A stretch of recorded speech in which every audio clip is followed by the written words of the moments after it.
So hello, what's up YouTube? I apologize for the long absence, and as the title suggests, this is the review of the TREK Madone Gen 8. So as you can see, it is now on a diet. So this is the latest and greatest TREK Madone. And before we proceed to the review, let's roll the intro.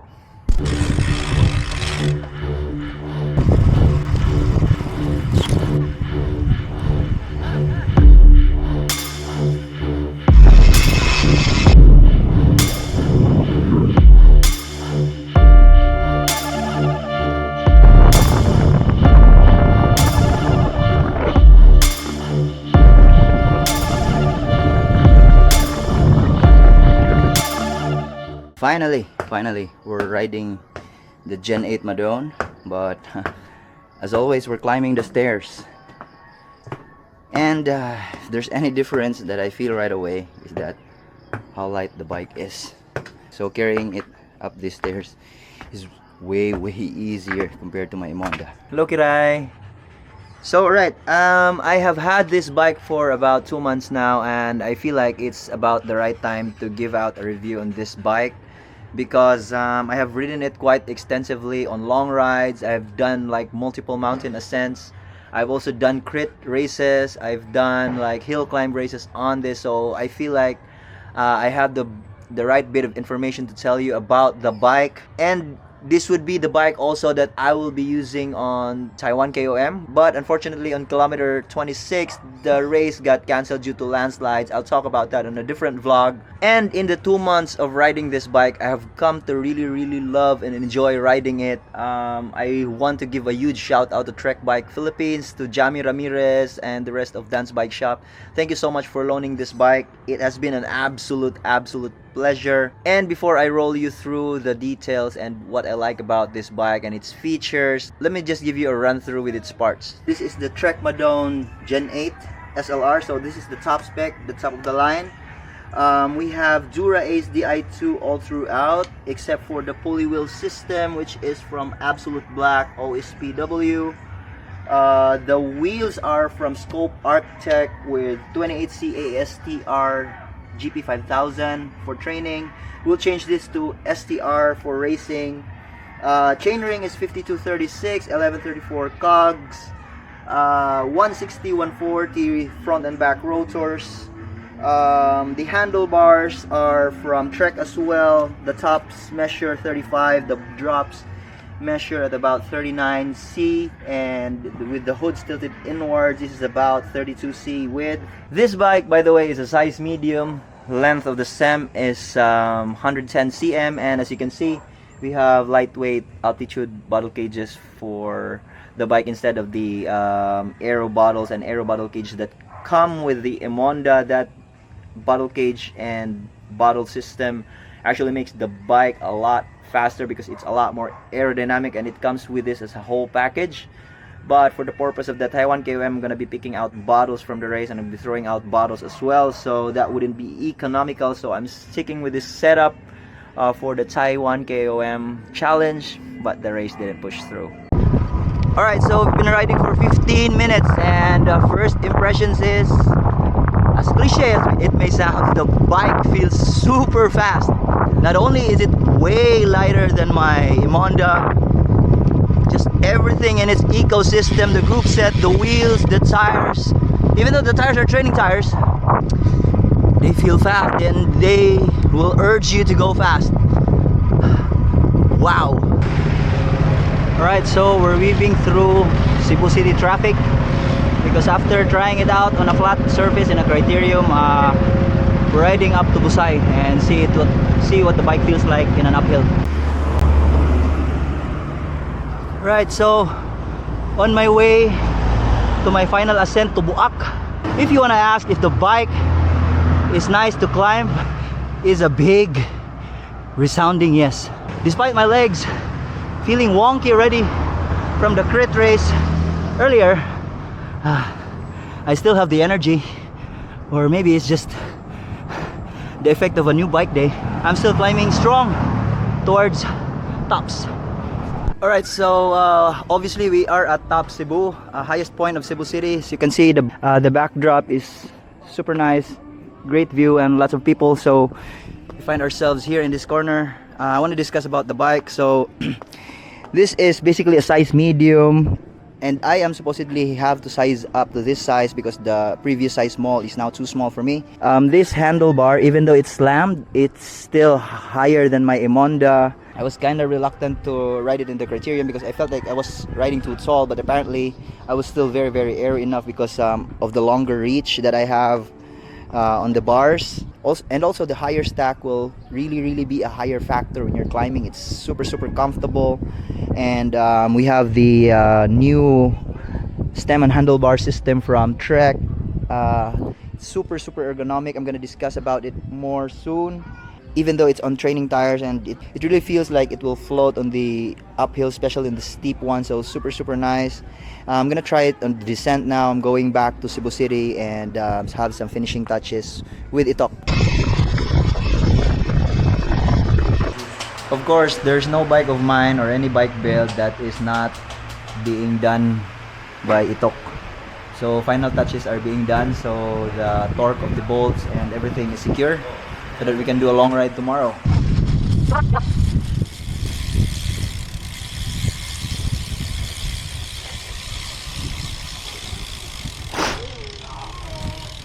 Alright, so solid ride today.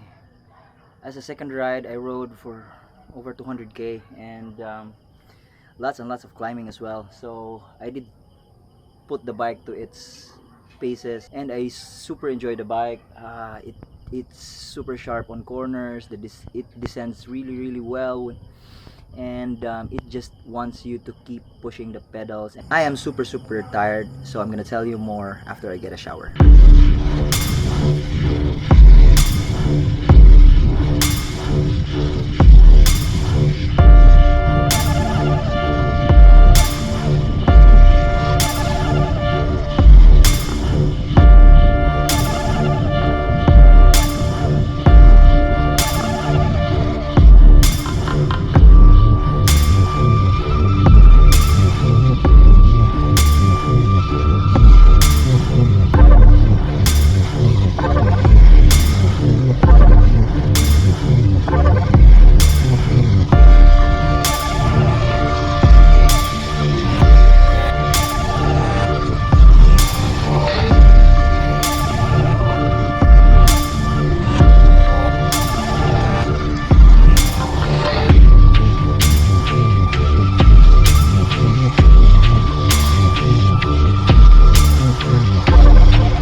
Alright, so that's my initial thoughts or first two ride impressions of the TREK Madone Gen 8. And ever since then, I have had this bike for about 2 months now, and as I've said, I would have used this bike to Taiwan KOM. Although that race didn't push through, I have had this bike with me in my entire Taiwan trip for 10 days, and we've rode every single day for almost the entire time we were there.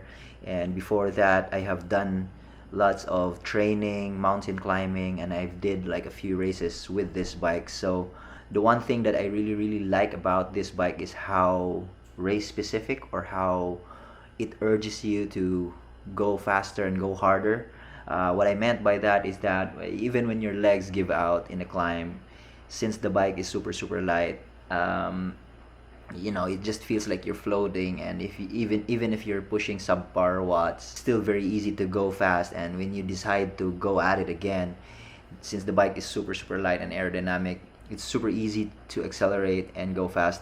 And so with the Gen 8 Madone, what they tried to do is merge the Emonda and the Madone.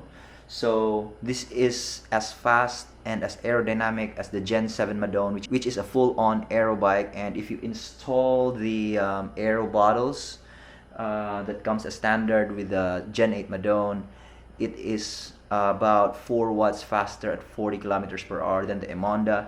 And since it now has skinnier tube shapes, just as light as the Emonda, and with the Gen 8 Madone, it is about 400 grams lighter than the Gen 7, depending on what size you're getting. Even if the tube shapes now are much skinnier, yeah, is still made out of aerodynamic tube shape, so it goes faster against the wind.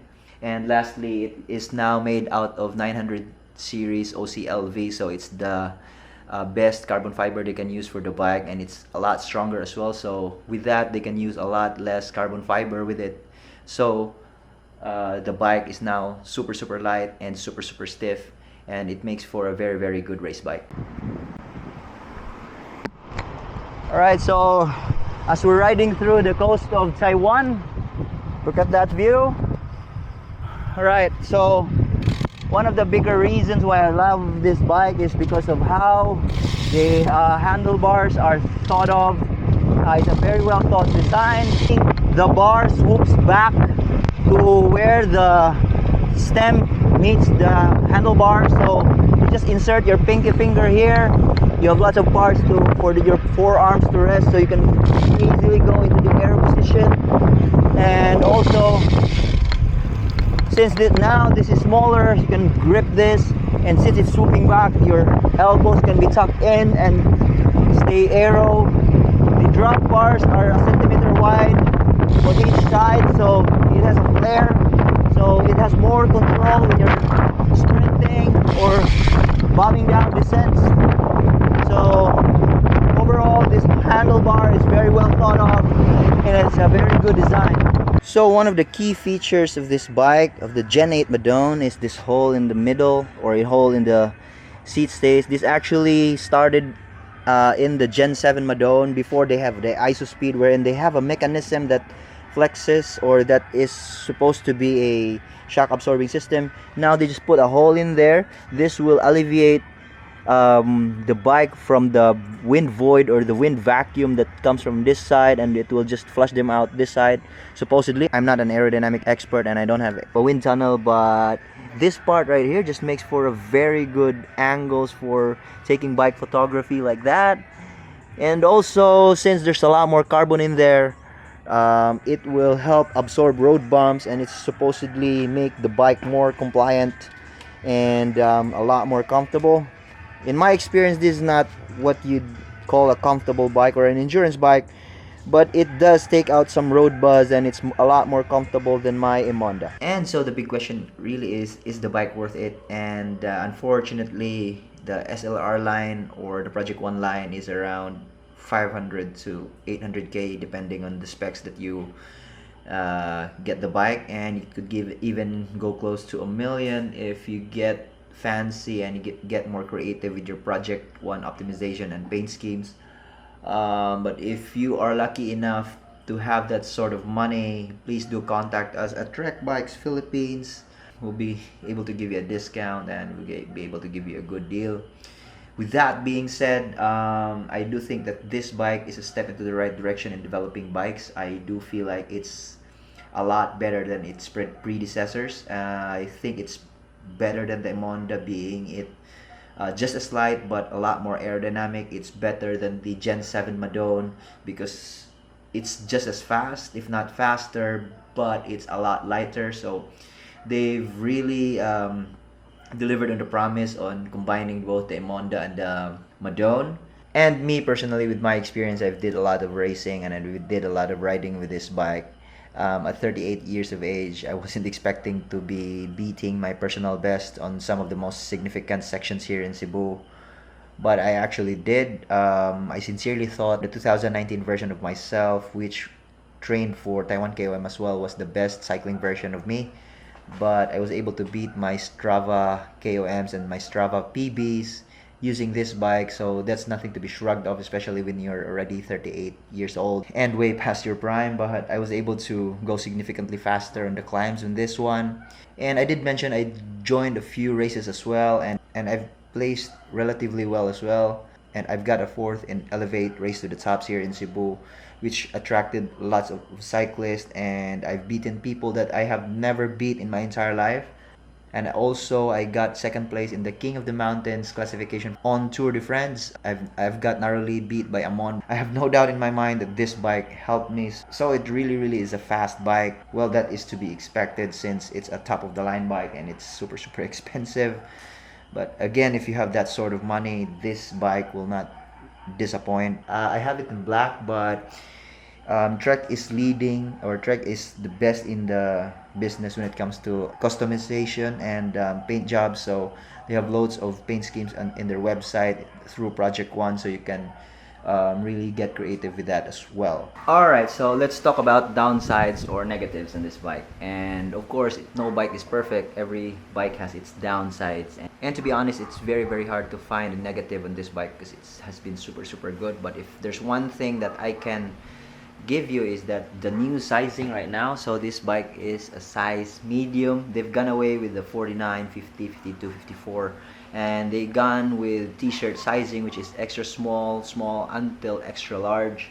So that can get a little bit confusing. Like me, for example, I've used a size 52 in the past, which is supposedly a small, but now it's a size medium. But I also know someone that comes from a size 52 and is now riding a size small. So that could get a little bit confusing. So the way to go around that is that find a Trek dealer that will explain to you the sizing, and maybe perhaps try on some bikes just to know what size of bike you should really get, or better yet, get advice from a bike fitter, because just by looking at the geometry they would know what size of bike to recommend.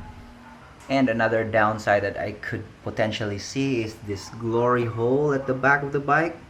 Might not be your thing. I sure find it very, very attractive, but you know, to each is their own. For me, it's one of the defining features of a bike. And so some last points I want to mention. What I really love about the bike is, first, it's handling, the way it handles around corners. And I have done like super fast descents on this one. I have to constantly remind myself to slow down, but I have always found myself pushing the limits of my abilities and the limits of the bike, because it just urges you to go forward. And of course it's a race bike, a top of the line that is, and so it will really push you to go fast, since it's very, very stiff and it's a race specific geometry, so it's very, very nimble. So the handling is great on criteriums, on fast descents, and on anything on a race specific scenario. The bike really lives up to its billing. So in the end, it's really about how the bike makes you feel and how it invokes emotion out of you. And boy, this bike really makes me feel fast and makes me want to go fast. So that's it for the Gen 8 TREK Madone review. Hope you like this one. Thank you for supporting my channel, and if you like more of these videos, please do subscribe.